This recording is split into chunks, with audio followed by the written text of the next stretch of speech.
El apoyo de las potencias europeas lo obtuvieron de inmediato el año 1641, cuando la oligarquía portuguesa y las Provincias Unidas firmaron el Tratado de la Haya. Una tregua de 10 años que en la práctica serviría, como siempre, solamente a los intereses de los enemigos de España, de Portugal, por supuesto, en Europa. Quedaba claro el objetivo perseguido por los enemigos de España. Tras el Tratado de la Paz, los holandeses tomarían San Luis y Maraño el mismo año 1641 en Lisboa. O sea, los aliados que ayudaban a Portugal a romper España se quedaban con las posesiones, o sea, con la parte de Portugal al otro lado del Atlántico. Unos fenómenos. Mantuvieron esa posesión durante varios años. La expulsión definitiva de los holandeses de Brasil costaría 63 toneladas de oro.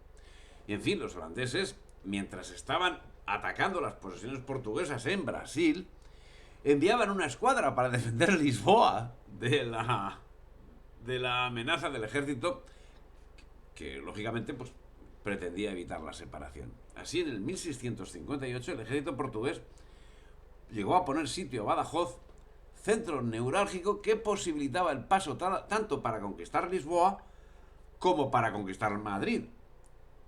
También ese año se perdía una posición importante, cual era Dunkerque. La sublevación de Portugal entraba dentro de los objetivos buscados por Francia, quien desde 1634 estaba llevando acciones tendentes a provocar el conflicto, casualmente coincidentes con la acción británica.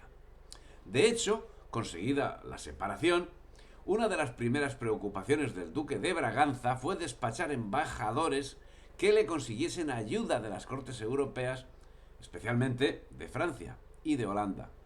Así, en el verano del 41, una armada de los tres países citados trató de atacar la flota española frente a Cádiz.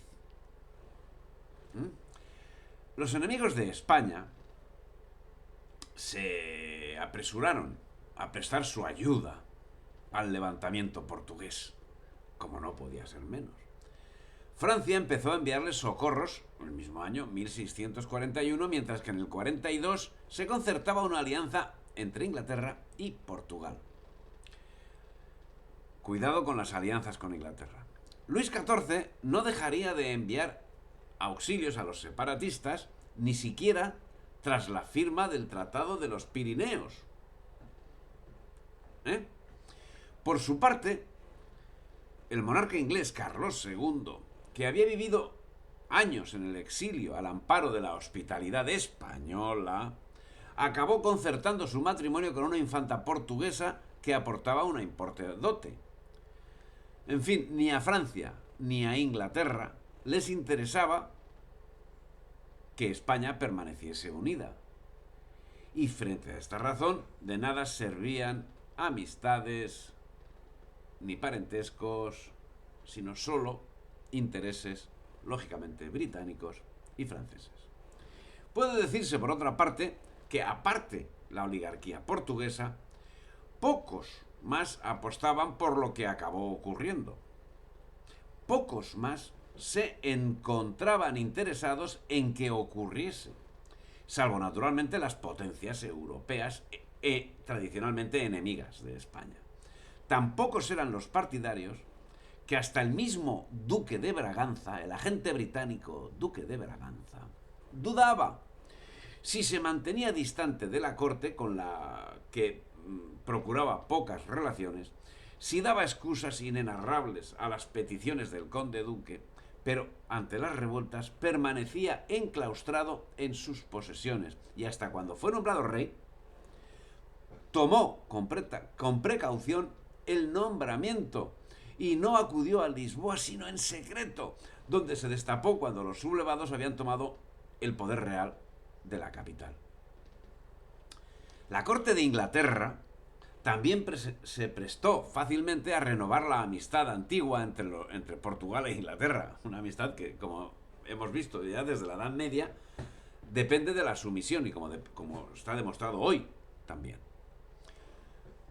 Bueno, el caso es que renovaba su amistad, su concepto particular de amistad entre los pueblos, y empezó a franquear el comercio entre los súbditos ingleses y portugueses.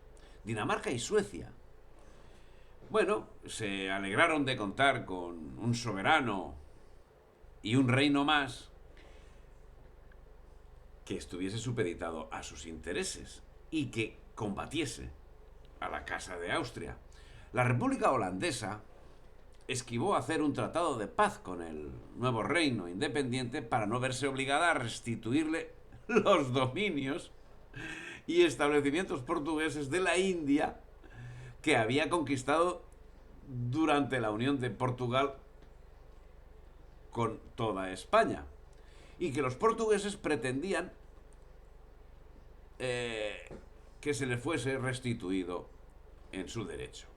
Los diputados de la República, no desconociendo la razón que les asistía, quisieron diferir la solución de este negocio hasta la reunión de los Estados Generales, pero se ajustó una tregua de 10 años y aún envió Holanda una escuadra a Portugal para que, en unión con la francesa, persiguiera la de los españoles. Y como hemos visto, además, pues tomaba posiciones en América. El duque de Braganza no era muy proclive a novedades, pero estaba casado con la que era bisnieta de Ana de Mendoza, la princesa de Éboli.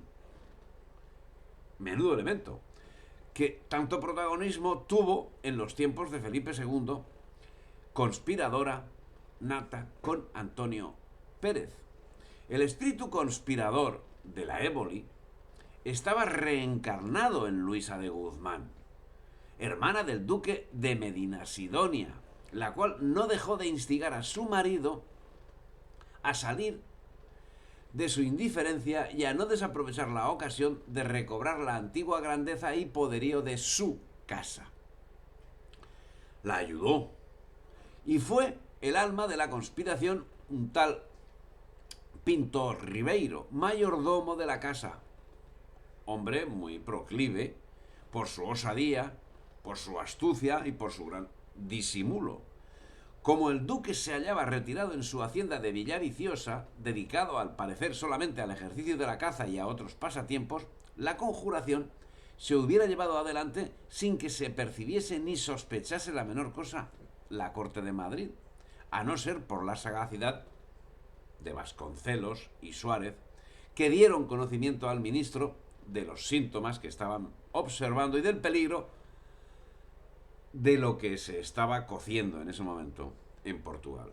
Gran personaje Vasconcelos. A todos los efectos, Luisa de Guzmán era la reencarnación de su bisabuela, pues, como hemos señalado más arriba, embarcó en su proyecto de sublevación también a su hermano, el duque de Medina Sidonia, que, si no consiguió llevar a cabo su particular levantamiento separatista, fue como resultado de una extraña y prudente actuación de Gaspar de Guzmán, el conde duque de Olivares, que probablemente le hubiese costado la vida si no hubiese entrado en campaña militar contra su hermana y el rebelde duque de Braganza, Juan IV de Portugal. El resultado final del levantamiento de la oligarquía portuguesa tenía pocas probabilidades de éxito, ya que, además de la numerosa población portuguesa que había pasado a colonizar las Alpujarras y otros lugares donde se habían producido matrimonios mixtos, portugueses, castellanos, portugueses, aragoneses, etcétera, etcétera, etcétera, en el momento de producirse el levantamiento de Portugal, muchos lusitanos ejercían cargos muy importantes en la monarquía, en el ejercicio de las armas y en la administración conjunta del imperio. Si te ha gustado el vídeo, dale me gusta, difunde y suscríbete al canal.